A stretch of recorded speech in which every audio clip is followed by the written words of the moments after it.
यशोदानन्दना व्रजजनरञ्जना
परिव्राजकाचार्य अष्टोत्तर श्रीमदेसी भक्ति वेदांत स्वामी श्रील प्रभुपाद की अनंत कोटि वैष्णव वृंद की श्रीमद् भागवतम की निताय गौर प्रेमानंदे हरि हरि।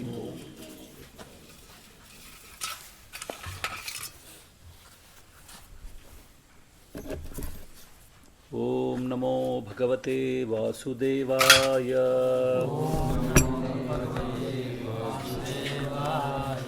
ओम नमो भगवते वासुदेवाय। ओम नमो भगवते वासुदेवाय। श्रीमद्भागवतं चतुर्दस्कंदं 16వ అధ్యాయం 20వ శ్లోకం। अयं भुवः मंडलम आउदय अद्रे गोप्ता एक वीरः नरदेव नाथः आस्थाय जैत्रं रथं अत्तचापः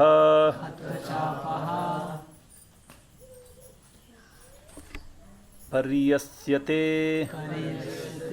दक्षिणतः यथा अर्कः। अयं भुवो मंडलमोदयाद्रेर्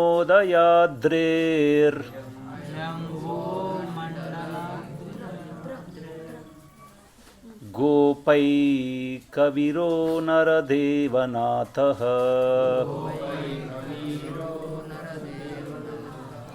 आस्ताय जैत्रं रथमात्तचापः।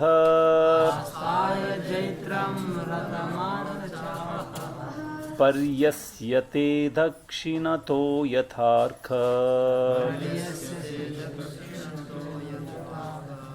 अयं भुवो मण्डलमोदयाद्रेर्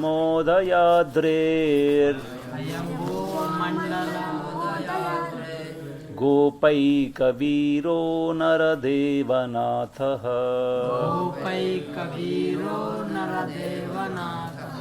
आस्ताय जैत्रं व्रतमात्तचापः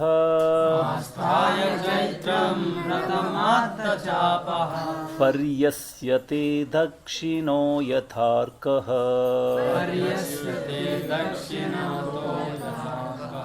अयं भुवो मण्डलमोदयाद्रेर्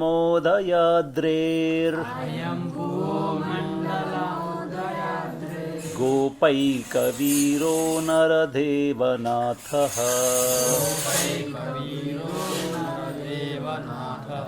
आस्थाय जैत्रं रथमात्तचापः पर्यस्यते दक्षिणतो यथार्कः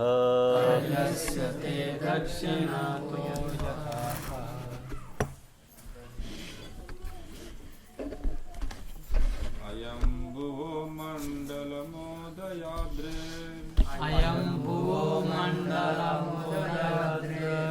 गोपैकवीरो नरदेवनाथः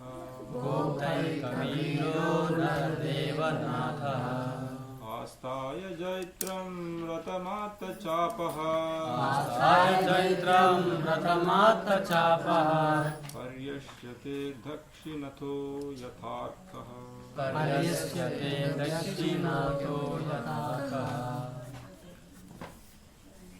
अयं भुवो मण्डलमोदयाद्रेर् गोप्तैकवीरो नरदेवनाथः आस्थाय जैत्रं रथमात्तचापः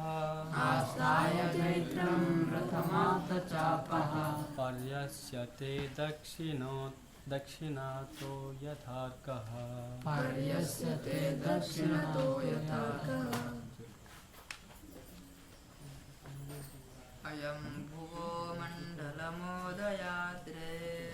अयं भुवो मण्डलमोदयाद्रेर् गोपैकवीरो नरदेवनाथः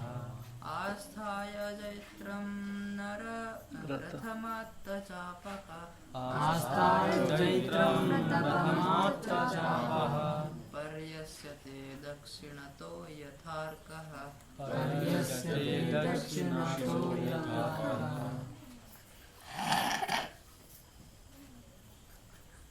ప్రతిపదార్థం అయం ఈ రాజు భువః ప్రపంచము యొక్క మండలమును ఆ ఉదయాద్రే తొలుత సూర్యోదయము కనబడెడి పర్వతము నుండి గోప్త రక్షించును ఏక అద్వితీయమగు వీరః శక్తిమంతుడు వీరుడు నరదేవ మానవ సమాజంలోని రాజులకు దేవతలకు నాథః ప్రభువు ఆస్థాయ నిలచి జైత్రం విజయవంతమగు రథం తన రథమున ఆత్తచాపః విల్లును బట్టి పర్యస్యతే అతడు చరించును దక్షిణతః దక్షిణాభిముఖముగా యథా వలే అర్కః సూర్యుని భావము భాష్యము శ్రీల ప్రభుపాదుల ద్వారా భావము అద్వితీయ పరాక్రమశాలి వీరుడు అయిన ఈ రాజునకు ప్రతిద్వంద్వి ఉండబోడు. అజేయమగు చాపమును హస్తమున ధరించి దక్షిణాభిముఖముగా స్వీయ కక్ష్యలో తిరుగు సూర్యుని వలె గోచరించుచు ఇతడు తన జైత్ర్య రథమున భూమండలమును పర్యటించగలడు. భాష్యం. సూర్యుడు ఒక స్థానములో నిలిచియుండక దేవదైవనుచే నిర్దేశింపబడిన కక్ష్యలో పరిభ్రమించునని ఈ శ్లోకములోని యథార్క అను పదము సూచించుచున్నది. ఈ విషయము బ్రహ్మ సంహితములోను మరియు శ్రీమద్భాగవతమునందలి ఇతర భాగములలోనూ ధృవపరచబడినది. సూర్యుడు సెకనుకు 16,000 మైళ్ళ వేగంతో తన కక్ష్యలో పరిభ్రమించునని భాగవతములోని పంచమ స్కందమున తెలుపబడినది. అదే విధముగా బ్రహ్మ సంహిత యస్యాజ్ఞయా భ్రమతి సంభ్రమ కాలచక్ర అని చెప్పబడినది. అనగా భగవదాజ్ఞచే సూర్యుడు స్వీయ కక్ష్యలో తిరుగుచున్నాడని భావం. సారాంశమేమనగా సూర్యుడు ఒక స్థానములో స్థిరముగా లేడు. ఇక పృథుమరాజు యొక్క శాసనము ప్రపంచమంతటను విస్తరింపగలదని ఇచ్చట సూచితమైనది. సూర్యరశ్మి మొదటగా కనబడి హిమాలయ పర్వతములు ఉదయాచలము లేదా ఉదయాద్రి అని పిలువబడును. పృథుమహారాజు రాజ్య శాసనము హిమాలయములకు సముద్ర పర్యంతము కూడా వ్యాపించి ఉండునని ఇచ్చట సూచించబడినది. అనగా అతడు సమస్త లోకమును పరిపాలించగలడు. ఈ శ్లోకమున నరదేవ అనునది మరి ఒక ముఖ్యమైన పదము. కడచిన శ్లోకములలో వివరించినట్లు యోగ్యుడైన రాజును బ్రాకెట్లో అతడు పృథువే కావచ్చును లేదా ఆదర్శనీయుడైగు రాజుగా రాజ్యమునేలరి ఇంకొక రాజు కావచ్చును. నరరూపమున గల దేవునిగా అవగతము చేసుకొనవలెను. వైదిక విధానమును అనుసరించి రాజును దేవదేవునిగా గౌరవించవలెను. ఏలైనా ప్రజలకు రక్షణము నొసగు నారాయణునికి అతడు ప్రాతినిధ్యము వహించుచున్నాడు కనుక అతడు నాథుడే. సనాతన గోస్వామి కూడా నవాబ్ హుస్సేన్ షాను నరదేవునిగా గౌరవించెను. కనుక రాజు లేదా ప్రభుత్వాధినేత ప్రజలు తనను నరదేవునిగా అర్చించు రీతి సమర్థవంతముగా రాజ్యమునేల గలవాడై ఉండవలెను. రాజ్యాధినేతకు లేదా ప్రభుత్వాధినేతకు అతడే పూర్ణత్వస్థితి కాగలడు.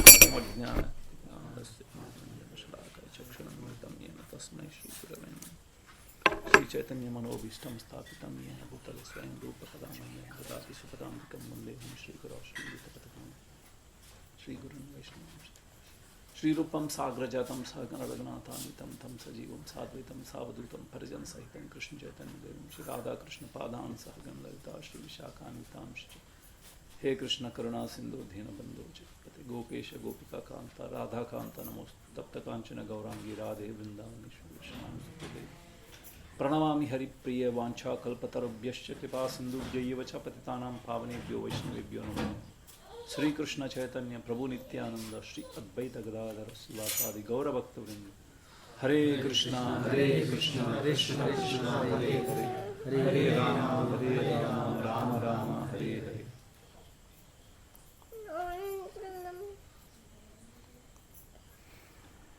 వంది మాగధులు ఇక్కడ పృథు మహారాజుని కీర్తిస్తున్నారు. అందులో భాగంగానే ఈరోజు ఈ శ్లోకంలో ఏ విధంగా సూర్యుడు ఉదయిస్తూ అస్తమించే వరకు ఆయన మొత్తం సమస్త భూమండలాన్ని వెలుగుని ఏ విధంగా ప్రసాదిస్తున్నాడో ఆ విధంగా పృథు మహారాజు కూడా ఆయన యొక్క వీర్యం శౌర్యంతో మొత్తం ప్రపంచాన్ని పరిపాలిస్తున్నాడు అని ఇక్కడ తెలియజేస్తున్నారు. ఒక రాజుకి ముఖ్యంగా ఏంటంటే చాలా యోగ్యతలు అవసరం. అది భగవంతుడు శ్రీకృష్ణుడు గారు తెలియజేస్తున్నాడు. అందులో ఒకటి ఏంటంటే శౌర్యం, పరాక్రమం. శౌర్యం అది చాలా ముఖ్యమైనది. ఎందుకంటే ప్రజల్ని రక్షించాలంటే ఈ రాజు యొక్క బల పరాక్రమాలు చాలా ముఖ్యమైనది. అప్పుడే రాజు ఆ ప్రజలను రక్షించగలడు. వేరే శత్రువుల నుంచి కానీ వేరే రాజ్యంలో ఉన్న రాజుల నుంచి కానీ ఇంకేమైనా విద్రోహకమైన శక్తుల నుంచి కూడా రక్షించగలడు. అందుకోసమే రాజు చాలా ముఖ్యమైన మొత్తం రాజ్యంలో వ్యక్తి. అందుకోసమే ఆయన కోసం కోట నిర్మించబడుతుంది. ఆయన కోసం అన్ని సదుపాయాలు చక్కగా ఏర్పరచబడతాయి. అంతే ఆయన రాజుకి ఒక వైద్యుడు ఉంటాడు, రాజవైద్యుడు అంటారు. అంటే ఏమి ఆయనకి ఆరోగ్యం అనారోగ్యం సంబంధించిన ఏమైనా అన్నీ చూసుకునే విధంగా ఎంతోమంది వంటశాలలో చాలామంది తర్ఫీద్ అయి ఉంటారు రాజుకి. ఎందుకంటే ఇవన్నీ మనం తప్పుడు భావంతో చూడొచ్చు, కానీ రాజు ఆ విధంగా అవన్నీ ఉంటేనే అతను రాజు. అంటే రాజు చాలా ఐశ్వర్యవంతుడిగా ఉండాల్సిన అవసరం కూడా ఉంది. ఎందుకంటే ధనం కలిగి ఉంటేనే ఆయన యజ్ఞయాగాదులు చేయగలడు. తర్వాత ఎన్నో దాన ధర్మాలు చేయగలడు, గోవుల్ని దానంగా ఇస్తాడు, బ్రాహ్మణులకి దానం ఇస్తాడు. అందువల్ల ఐశ్వర్యవంతుడు కూడా అయి ఉండాలి రాజు. కోశాధీశుడు, అంతేగా కోశ. తర్వాత ఎప్పుడైనా పూర్తి రాజ్యంలో ఎలాంటి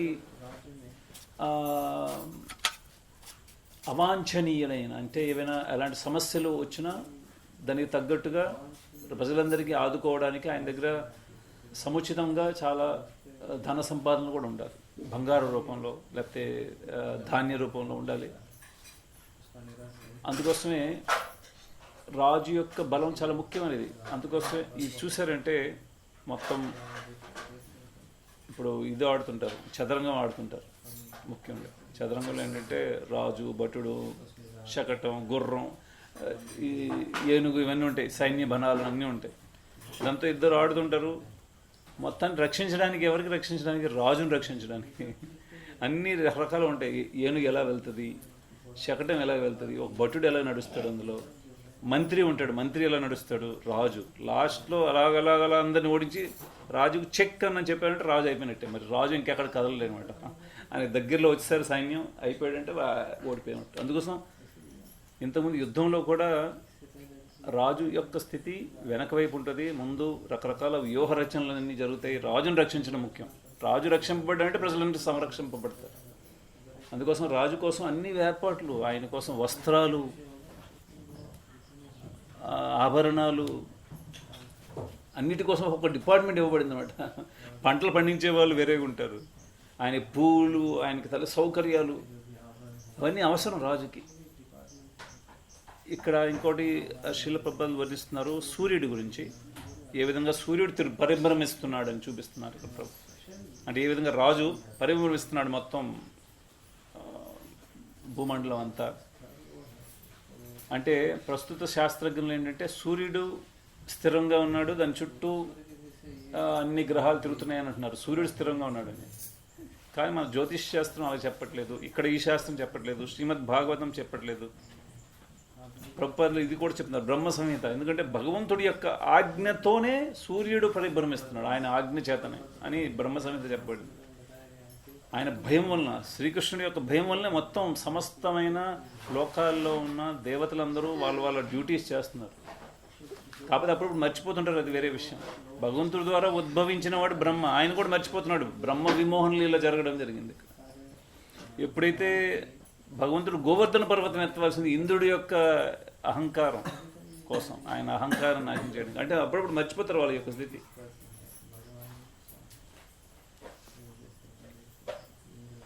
అయితే సూర్యుడు మనం చూస్తే ఉత్తరాయణం దక్షిణాయనం మారుతూ ఉన్నాడు, ఆయన యొక్క కక్షల్లో తిరుగుతున్నాడు ఆయన. అందుకోసం మనం మొత్తం బ్రహ్మాండం ఎలాగ చూసామంటే పృథ్వీ మధ్యలో ఒక డిస్క్ లాగా ఉంటుంది, దాని చుట్టూ ఒక ఇరుసు ఉండి దాని మీద చక్రం మీద సూర్యుడు ఉంటాడు. అది లోక అలోక పర్వతం. లోకాలు ఉన్న వరకు అలోక, అటుపక్క అలోకాలు, లోకం లేని దాని మీదే మొత్తం తిరుగుతుంటే దాని ప్రకారమే మనకి పగలు రాత్రి ఏర్పడుతున్నాయి. ఇప్పుడు ఉన్న సిద్ధాంతాలు అంత కరెక్ట్ కాదు. అది ఏ విధంగా సూర్యగ్రహణం ఏర్పడుతుంది అంత సైంటిఫిక్గా చెప్తారు, కానీ అది ఏవైతే రాహు కేతు అవన్నీ నిజమైన ఘటనలే. అవి కొంత సమయం వరకు మింగడం అనేది. అంటే ఒక జ్యోతిష్కుడు చెప్తున్నాడు, ఎవరికైతే రాహు కానీ కేతు దోషం ఉంటుందో వాళ్ళకి తలలు లేవా, ముండేలు లేవా, ఏం లేదు. అంటే ఆయన ఏం చెప్తున్నాడంటే, అంటే కేతు దోషం వల్ల చెప్తున్నాడు, వాళ్ళు ఎవరికైతే దోషం ఆ పీరియడ్ వచ్చిందో వాళ్ళు తల లేని పనులు చేస్తారు, అర్థమైందా, బుర్ర లేని పనులు చెప్తున్నాడు అతను. ఎవరు ఈ పీరియడ్లో పడతారో వాళ్ళు పనులు చేసేవన్నీ విచిత్రంగా ఉంటాయి. అందుకోసం రాహు దోషం చాలా జాగ్రత్త చూస్తారు. వాళ్ళు చేసే పనులని ప్రతి ఒక్కరు సమయంలో రావచ్చేమో, ఎప్పుడైనా రాహు దోషం వస్తే వాడు వాడు చేసే పద్ధతులన్నీ మారిపోతాయి రాహు దోషం. అలాగే కేతు ఇంకా దోషం కూడా అదే పనులు చేస్తారు. ఆ విధంగా అది ఆ విధంగా చెప్పబడింది. అంటే ఇవన్నీ యథార్థ ఘటనలు. ఏ విధంగా జ్యోతిష్యం ఇవన్నీ అది వేదాంగాల్లో ఒక భాగం. అందువల్ల ఇది నమ్మాల్సిందే, మన శాస్త్రం నమ్మాల్సిందే. అలానే పృథు మహారాజు యొక్క కీర్తి ఇక్కడ కీర్తిస్తూ ప్రభుపాదులు వర్ణిస్తున్నారు. ఏ విధంగా మొత్తం ప్రపంచాన్ని రాజు యొక్క స్థితి నరదేవుడిగా ఇంకా ముందు వర్ణించారు. అంటే ఇంతకుముందు కాలంలో భగవంతుడు దేవాదేవుడే, కానీ రాజుకైతే అంటే ప్రజలకైతే రాజు దేవుడే లాంటి వాడే. అలాగే ఒక భార్యకి భర్త దేవుడిలాగే, అలానే ఒక శిష్యుడికి గురువు దేవుడిలాగానే, అలానే ఆ విధంగా వర్ణించబడింది. ఆ విధంగా వాళ్ళని చూడడం కూడా అవసరం ఉంది.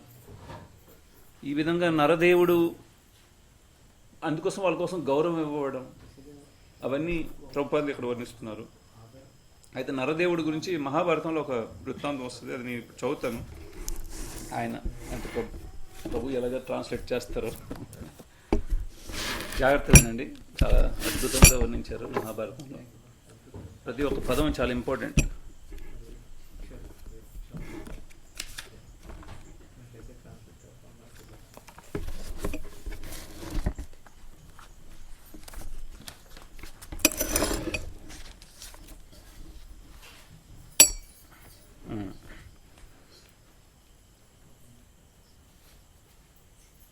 జాగ్రత్తగా ఉన్నాడు. చాలా అద్భుతం ఇది కూడా. మహాభారతం కూడా మనకు అందరికి తెలిసి ఉండాలి. అందులో యాక్చువల్లీ మహాభారతం మొత్తం చదివిపోయినా ఇస్కాన్ది బీబీటీది ఒకటి ఉంది మహాభారతం. ఇది చదివినా చాలా విషయాలు తెలుస్తాయి.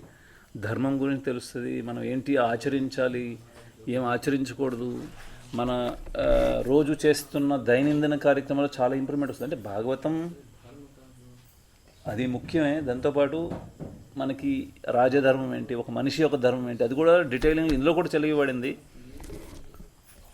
ఇక్కడ భీష్ముడు యుధిష్ఠిర మహారాజుకి వర్ణిస్తున్నాడు. యుధిష్ఠిర, స్వర్గములో ఒకరి పుణ్యకర్మలు దాదాపు పూర్తిగా నశింపబోతున్నప్పుడు, స్వర్గంలో ఒకరి పుణ్యకర్మలు దాదాపుగా, ఎందుకంటే పుణ్యకర్మలు చేయడం వాడు స్వర్గానికి వెళ్తాడు, అక్కడ ఉన్న పుణ్యకర్మలన్నీ క్షీణే పుణ్యే. ఆ సమయంకి ఏమవుద్దంట, వాడికి చేసిన పుణ్యకర్మలను క్షీణించబడుతున్నాడు. అతడు భూలోకంలో రాజపుత్రునుగా జన్మించును. పద్ధతి చెప్తున్నారు అక్కడ.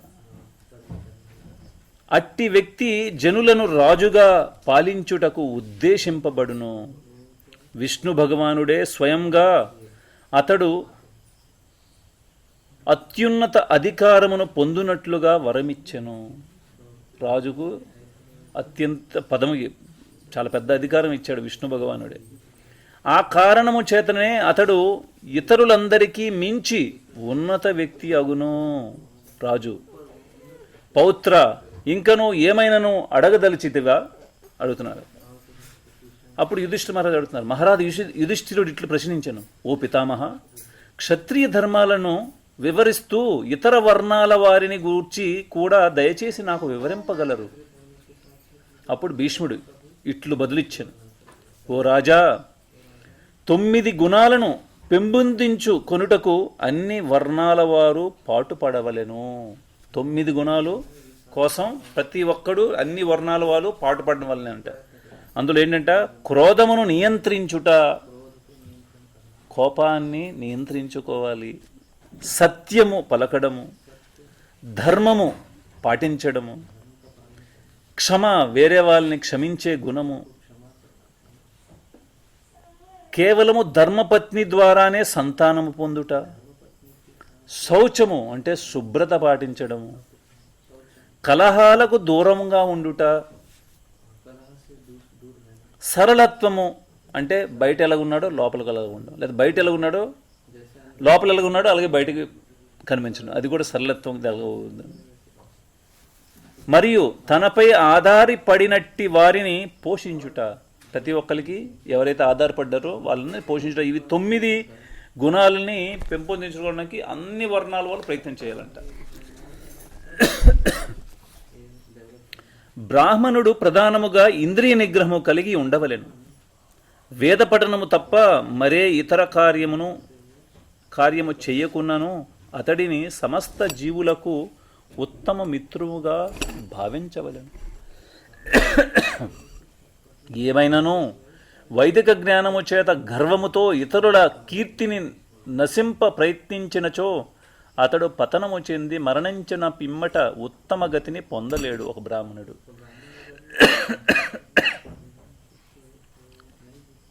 రాజు తన జనులకు రక్షణను కల్పించగలిగినచో అతడు క్షత్రియునుగా తన బాధ్యతను నెరవేర్చినని చెప్పవచ్చును.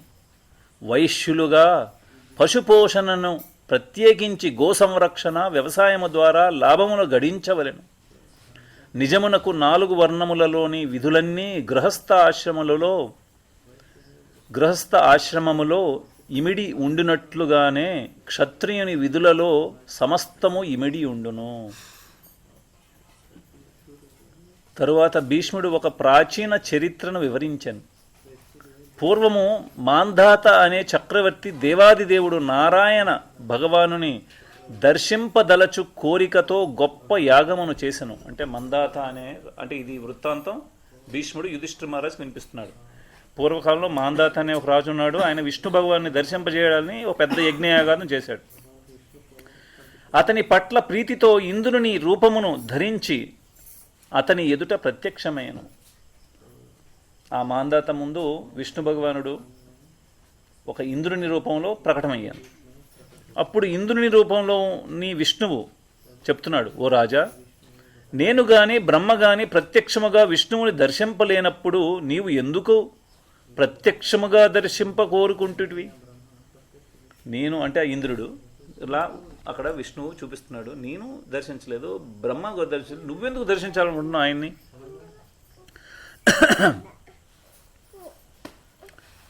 మాందాత, నీవు సమస్త సద్గుణ సంపన్నుడవు. నీవు నీ యాగముతో నాకు ప్రీతి కలిగించితివి కనుక నీవు కోరుకునే ఏదైనా వరమును నీకు ప్రసాదింపగలను. ఇది తప్ప ఇంకేదైనా వరం కోరుకోమన్నారు ఆయన. మాందాత ఇట్లు బదులిచ్చెను, ఓ స్వర్గాధిపతి, నేను నా భౌతిక కోరికలన్నింటినీ త్యజించి విష్ణు భగవానుని ద్వారా ప్రత్యక్షముగా జీవుని అత్యున్నత ధర్మమును గూర్చి ఎరుగదల తల్చిని. ఆయన ఏమంటాడు, నేను నా భౌతిక కోరికలన్నీ త్యజించి విష్ణు భగవాను ద్వారా నేను తెలుసుకోవాలనుకున్న జీవుని యొక్క అత్యున్నత ధర్మము ఏంటి అని. ఎందుకనగా దానిని వివరించుటకు కేవలము అతడు మాత్రమే సమర్థుడు, ఆయన ఒక్కడే వివరించగలడు అని చెప్తున్నాడు. అందుకు ఇంద్రుని రూపములోని విష్ణువు ఇట్లన్నాను, ఓ రాజా, విష్ణు భగవానుడు ఈ భూలోకములలో అవతరించినప్పుడు స్వయంగా క్షత్రియ ధర్మాలను బోధించాడు. ఆయన ఎప్పుడైతే ఇక్కడ అవతరిస్తున్నాడో ఆయన క్షత్రియ ధర్మాలను వివరిస్తాడు. అతడు రాక్షసులందరినీ అంతమొందించిన పిమ్మట మానవ సమాజములో శాంతి సామరస్యాలను స్థాపించుటకు అతడే ఆ ధర్మాలను స్వయంగా పాటించెను. నిజమునకు క్షత్రియ ధర్మము సక్రమంగా పాటించబడినప్పుడు మాత్రమే ఇతర వర్ణ ధర్మాలు కొనసాగగలవు. ఎప్పుడైతే క్షత్రియ ధర్మము స్థిరంగా ఉందో అప్పుడు మిగతా వర్ణాలన్నీ ధర్మాన్ని సాగించగలవని చెప్తున్నాయి. కామక్రోధాల చేత అధికముగా నియంత్రించబడి మానవ జీవిత నియమాల పట్ల గౌరవము లేని వ్యక్తులు కేవలము రాజు పట్ల భయము చేతనే పాపకార్యాలలో నెలకొనుటకు వెనుకాడెదరు. ఇంద్రియ నిగ్రహము కలిగిన వ్యక్తులు మృదు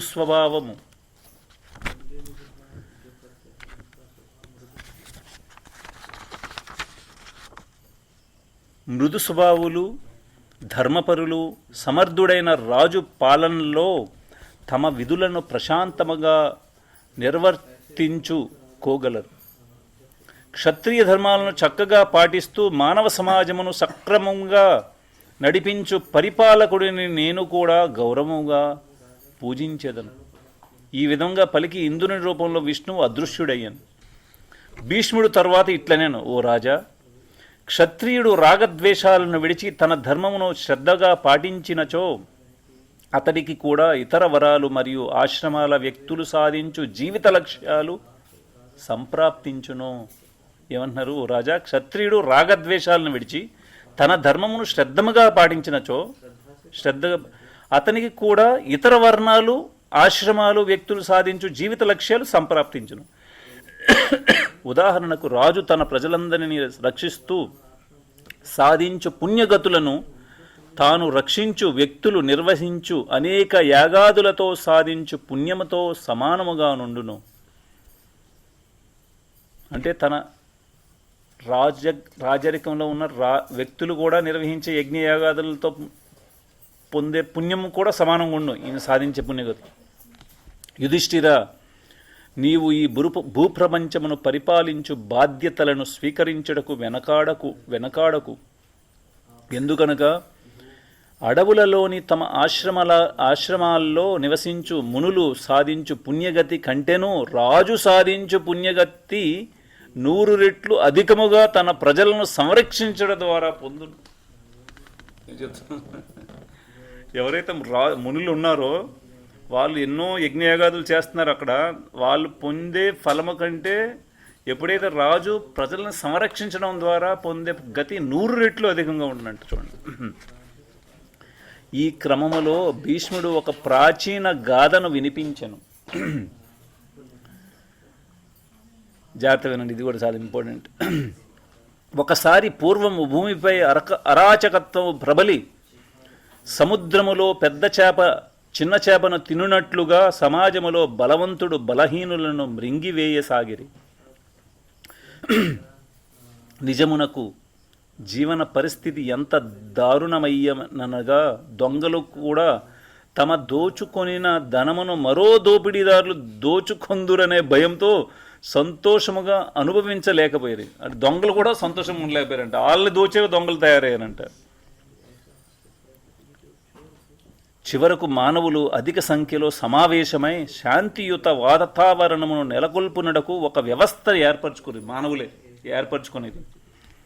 ఆ వ్యవస్థలోని ఒప్పందములు ఇలా ఉండెను: కఠినముగా పలుకుట, దొంగతనము, క్రోధము, పరస్త్రీ వ్యామోహము వంటి దుష్ట కార్యాలను చేసినచో వారు సమాజం నుండి బహిష్కరింపబడతారు. ఆ వ్యవస్థ కొంతకాలమునకే విచ్ఛిన్నమైనను. మానవ సమాజంలో వాళ్ళే నిశ్చయించుకున్నారు ఇవన్నీ చేస్తే వాళ్ళకి బహిష్కరించేస్తామని. కానీ కొంత సమయంలో అది నిశ్చిన్నం అయిపోయింది.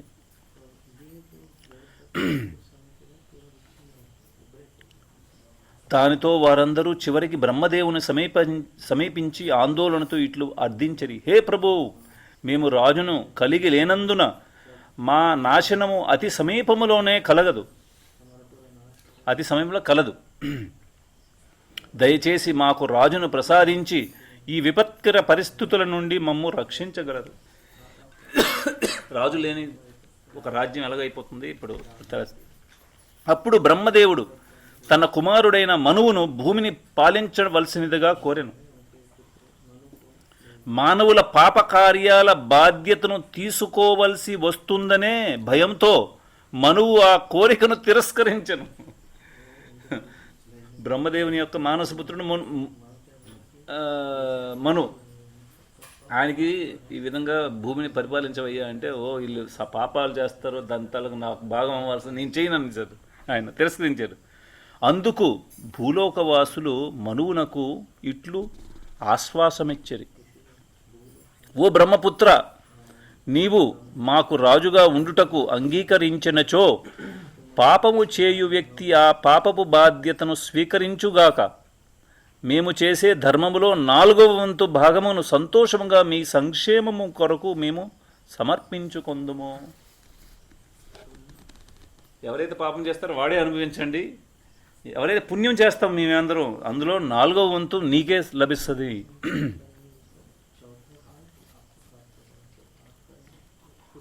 ఇది వినిన పిమ్మట మనువు తన అంగీకారమును తెలిపెను. అతని శక్తి పరాక్రమముల చేత అతని పాలనలో జనులందరూ పాపకార్యాలకు దూరముగా ఉంటూ వారి విధి నిర్వహణలో చక్కగా నెలకొనిది. మనువు చక్రవర్తిగా స్థాపింపబడిన పిమ్మట అతడు ప్రపంచమంతటా తిరిగి పాపులను అణిచివేస్తూ వాటర్ బాటిల్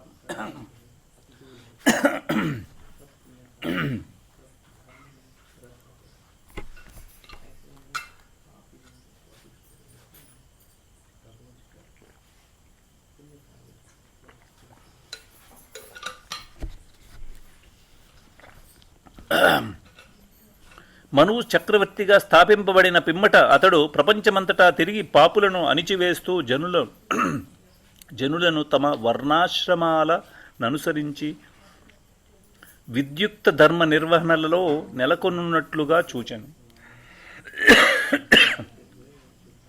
ఇది వినిన మహారాజు యుధిష్ఠిరుడు భీముని తర్వాత ఇలా ప్రశ్నించను. భీష్ముని తర్వాత ఇలా ప్రశ్నించను. పితామహ, రాజు నరదేవుడుగా ఎందుకు పిలువబడును? అందుకు భీష్ముడు ఇట్లనేను. కోశల దేశపు రాజైన వసుమనుడు మరియు బృహస్పతికి నడుమ జరిగిన సంభాషణను వివరించాను. బృహస్పతికి ప్రదక్షిణలను చేసి ప్రణామాలను సమర్పించిన పిమ్మట వసుమనుడు ఈ విధంగా ప్రశ్నించెను. ఓ దేవగురు, ఏ మార్గము ద్వారా మానవ సమాజము సుఖ సంతోషాలతో విలిసిల్లగలదు? అందుకు బృహస్పతి ఇట్లనేను. ఓ వసుమన, అన్ని రకాల విధుల నిర్వహణకు మూల కారణము రాజు. నిజమునకు రాజు పట్ల భయము చేతనే జనులు ఒకరినొకరు దోచుకొనుటకు వెనకాడుదురు. రాజు యొక్క భయం వలన జంతు సమాజములో వివిధ జీవులు తమ ఇచ్ఛా స్వభావము చేతనే ఇతర జీవులను చంపి భుజించును. అవి తమ అధిక బలముపై ఆధారపడినట్లుగానే ఆహారము మరియు కామతృప్తి కొరకు ఒకరినొకరు పోట్లాడుదురు జంతు సమాజం. అదే విధముగా రాజు చేత నియంత్రించబడని మానవ సమాజములో బలవంతులు తమ ఇచ్ఛానుసారము అధికారము చలాయించెదరు. బలహీనుల నుండి వారు తమ ఇష్టానుసారము దేనినైనను బలవంతముగా దోచుకొందురు. ఎదురు తిరిగితే చంపుదురు. దానితో సంపదలు లేక స్త్రీలు స్థిరముగా ఒకరి వద్ద ఉండలేరు. జంతువులు తమ ఇంద్రియ సుఖభోగాలను మంచి చెడు వివక్షణ లేకుండా భోగించుచున్నట్లుగా దుష్టులు కూడా అట్లు నడుచుకుంటూ మంచి వారిని నాశనం చేసేదరు. రాజు యొక్క బలమైన హస్త సంరక్షణ లోపించినచో జంతువులకు వలె జీవితము క్రూరత్వముతో మరియు భయముతో నిండిపోవును. ఈ విషయాలన్నింటినీ పరిగణిస్తూ అత్యున్నత గౌరవము మరియు మర్యాదలను తమ రాజులకు ఇవ్వకుండా ఎవరు ఉండలేరు. కేవలము అతని కారణముగానే జనులు సుఖ సంతోషాలతో జీవింపగలరు. అతని అనుపస్థితిలో మంచికి ఆటంకము ఏర్పడును. రాజు తనను తాను జయించుకోవలెను. అదే అతని ప్రధాన విధి. అట్లు చేయకున్నచో అతడు ఇతరులను జయించు అవకాశము ఉండదు. రాజు ప్రజలను సంరక్షించుటకు వినియోగించు ఖర్చును భరించుటకు వారి ఆదాయము నుండి 6వ వంతు లాభమును పన్నుల రూపంలో స్వీకరింపవచ్చును. దండనీతి శాస్త్ర ప్రకారము రాజు పరిపాలించినచో సత్యయుగము సహజముగానే ప్రకటమగును. రాజు యొక్క ప్రభావం చేత జనులు సహజముగానే ధర్మము వైపు నకు మరలుటతో వారి మనస్సులు ప్రసన్నములగును. రోగాలు నశించి మానవుని ఆయుష్ వృద్ధి చెందును. భూమి విత్తకుండనే దున్నకుండగానే పంటలు పండును. వనమూలికలు మరియు ఔషధి మొక్కలు విస్తారముగా పూర్తి శక్తిని కలిగి ఉండును.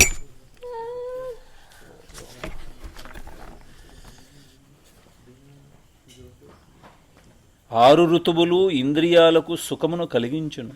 అందరూ తమ కోరికలను సులభముగా నెరవేర్చుకొనగలుగుట చేత ఎవ్వరును లోభత్వమును కలిగి ఉండరు. రాజు దండనీతి శాస్త్రపు 4వ అంశమును విడిచి 3 అంశాలతో నడిచినప్పుడు త్రేతాయుగము ఆరంభమవును.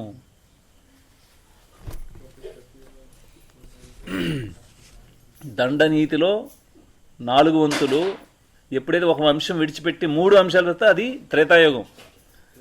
అతడు ఆ శాస్త్రపు సగభాగమును అనుసరించినతో ద్వాపరయుగం ఏర్పడును. ఇంకో అంశం విడిచిపెడితే ద్వాపరయుగం. కానీ రాజు దండనీతి శాస్త్రాన్ని పూర్తిగా విడిచి ప్రజలను పాప మార్గములలో అనచుట ద్వారా కలియుగమునకు నాంది పలుకును. ఇది శాస్త్రం చెప్తాను చూడండి. రాజు తన కార్యనిర్వహణకు ఎన్నడూను లోభి, మూర్ఖుడు, నైపుణ్యము లోపించినవాడు, కామి, ఈర్ష్యాలుడు వంటి వారిని వినియోగింపరాదు. అట్టి వ్యక్తులు రాచకార్యాలను నిర్వర్తించుటకు రాజు ద్వారా నియుక్తులైనచో వారు ప్రజలను తమ దురాలోచనలతో అణిచివేయుదురు. ఉత్తమ వ్యక్తులు ధర్మములో నెలకొని ఎల్లప్పుడూ జాగరూకతతో మెలుగుతూ కామక్రోధాలను నిగ్రహించువాడు, ఉదార స్వభావము కలిగిన వారు రాజును అంకిత భావంతో సేవించుకొనెదరు. చాలా ముఖ్యమైన అంశాలు ఇవన్నీ మనకు తెలియాలి. ఈ వర్ణాశ్రమాన్ని మనం విస్తరించేస్తున్నాం. ఏ విధంగా ఒక రాజు యొక్క క్వాలిటీ అంటే మనం గ్రామాన్ని ఏర్పాటు చేస్తున్నాం, రాజ్యాన్ని కాదు. అది కూడా తెలుసుకోవాలి. రాజ్యం అంటే మరి సైన్యాలు, బలగాలు, ఎన్నో ఏనుగులు, ఒంటెలు ఎంతో అవసరం. అవన్నీ అవి కాదు మనది. అది ఎప్పుడోసారి మన ఆచార్యులు, ప్రభుపాదులు, పరమ పూజ్య వ్యక్తి వికాస్ స్వామి వాళ్ళు కావాలంటే అది వీళ్ళు అవ్వగలదు. అలాంటి రాజ్యాలు కూడా స్థాపించగలరు. అందుకోసం మనకు మంచి అవకాశం ఇవ్వబడింది. ఈ విధంగా మనం ధర్మాన్ని పాటించడం ప్రతి ఒక్కరికి ఒక డ్యూటీ ఇవ్వబడింది. ఇదంతా వర్ణాశ్రమం గురించి ఎవరి డ్యూటీ వాళ్ళు చేయాలి, ఎలా చేయాలి అన్నీ ఇక్కడ సక్రమంగా వివరించబడ్డాయి. అయితే శ్రీమద్ భాగవతంలో ముచుకుండ్ ప్రార్థనలు ఉన్నాయి కొన్ని. భగవంతుడు ఆయన ముందు ప్రకటమైన తర్వాత ముచుకుండ్ చాలా ప్రార్థన చేస్తాడు. అందులో ఒక అద్భుతమైన ప్రార్థన ఒకటి ఉంది.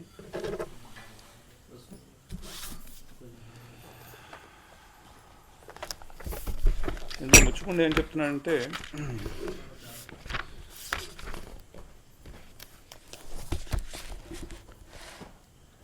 భావాపవర్గో భ్రమతో యథా భవేజ్ జనస్య తర్హ్యాచ్యుత సత్సమాగమః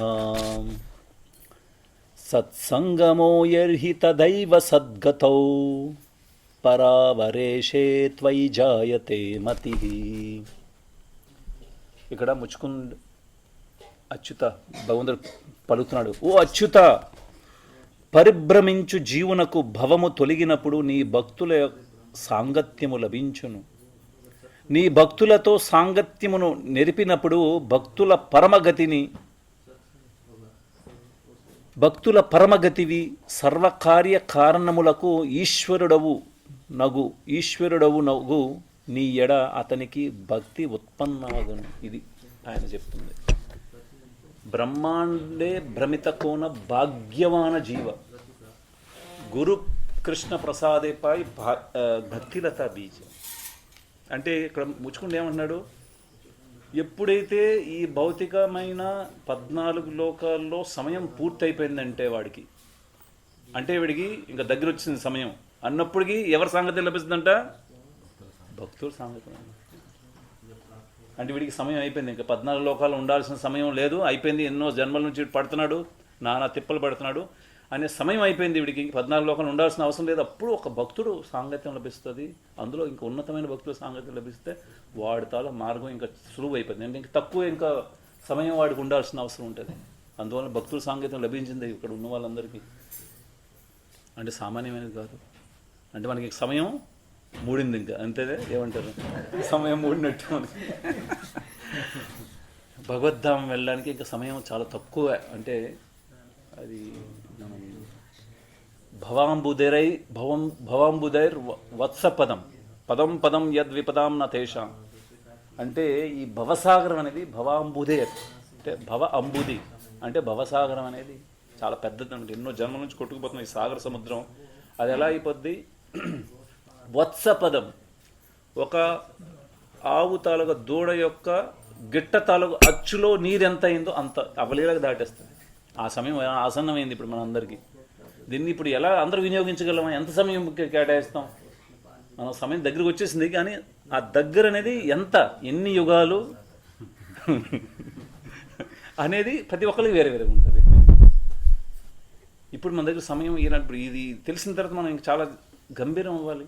భక్తుల యొక్క సాంగత్యం లభించింది, చాలా విలువైంది లభించింది. అంటే భగవంతుడి గురించి ఆ తర్వాత ఏం చెప్తున్నా ముచ్చుకుంటూ, ఎవరికైతే సాంగత్యం లభించిందో వాడు త్వరలోనే నీ భక్తి పొందగలడు. అంటే అందరికీ అవకాశం ఉంది, అవకాశం ఉంది. చాలా ఉన్నతమైన స్థితికి మనం వెళ్ళిపోవచ్చు ఈ భక్తుల యొక్క సాంగత్యం ఉండగలిగిన వాడు. అందువల్లనే ఏ సాంగత్యం విడిచిపెట్టాడంటే, ఎప్పుడైతే స్వతంత్రంగా ఉన్నాడంటే భక్తుడై ఉండొచ్చు. భక్తుల యొక్క సాంగత్యం ఓన్లీ ఆదివారం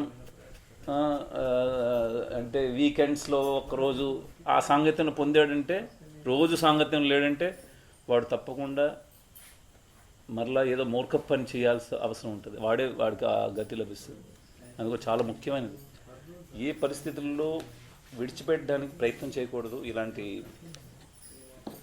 ఇక్కడ ఈ క్లియర్ చేస్తున్నారు కదా, ఎన్నో శ్లోకాలు తెలియదు, ఇంకెన్నో శ్లోకాలు ఉన్నాయి. నేను ఒక్కొక్క దాంట్లో ఒకటి చెప్పడానికి ప్రయత్నం చేస్తాను.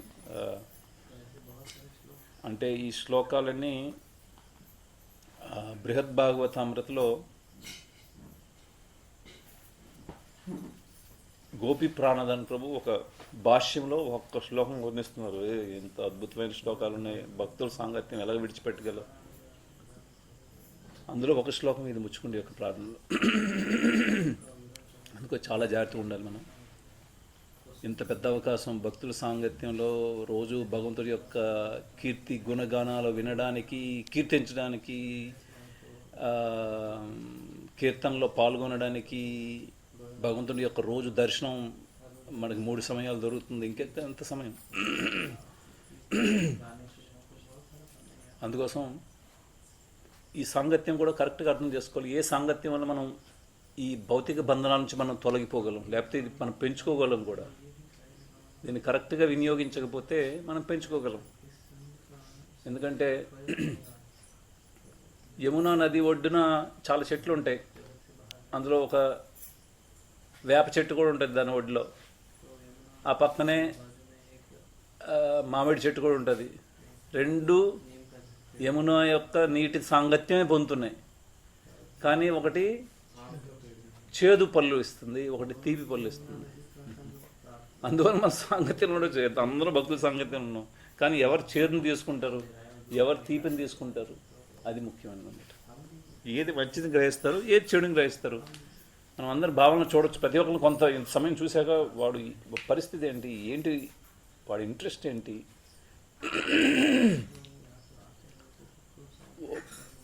ప్రతి ఒక్కరి యొక్క స్వభావం, మాట్లాడే తీరు, ఇవన్నిట్లో చాలా ముఖ్యమైనది. చాలా మన మార్పు రావాలి, లేకపోతే లాభమే ఉంది భక్తుల యొక్క సాంగత్యంలో ఉంటుంది. హరే కృష్ణ. ఎవరికి ఏమైనా ప్రశ్నలు ఉన్నాయా? ప్రభు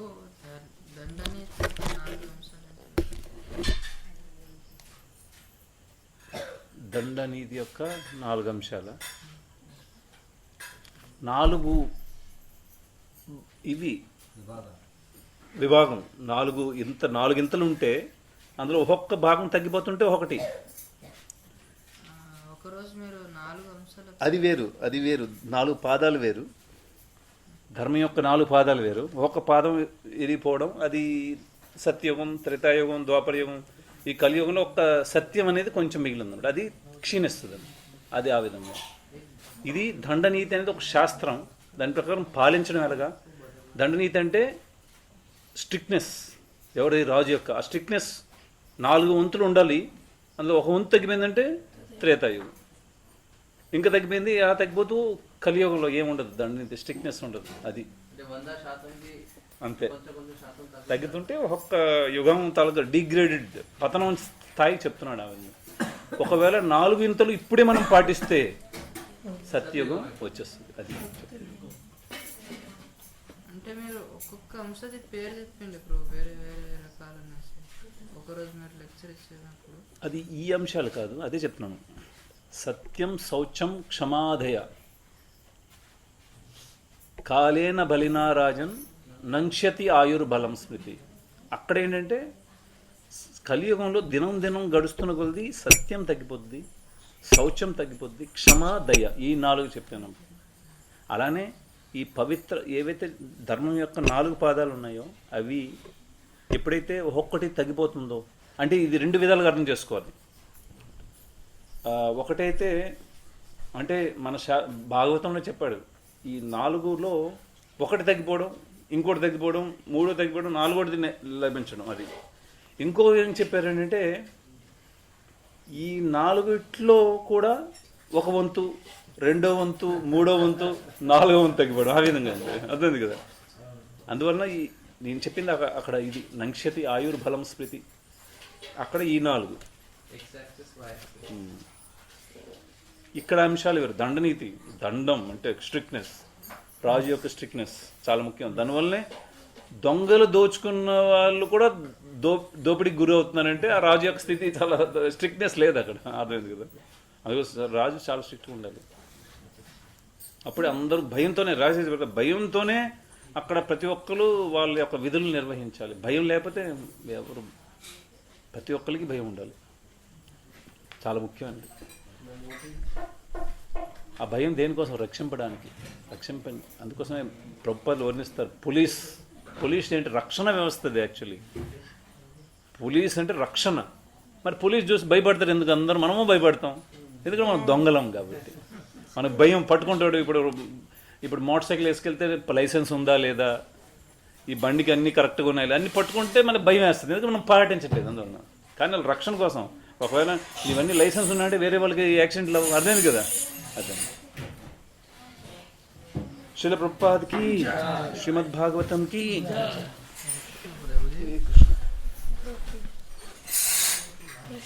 చెప్పు. రాజు ముందు ఉంటారా, ముందు సైన్యం నడిపిస్తారా, వెనక రాజు వెనక. అంటే ఇప్పుడు రాజు తండ్రిలోకి అంటారు కదా, ఒక నా బిడ్డకి ఇప్పుడు ఏదైనా ఆపద వచ్చినప్పుడు నేను ముందు ఉంటాను.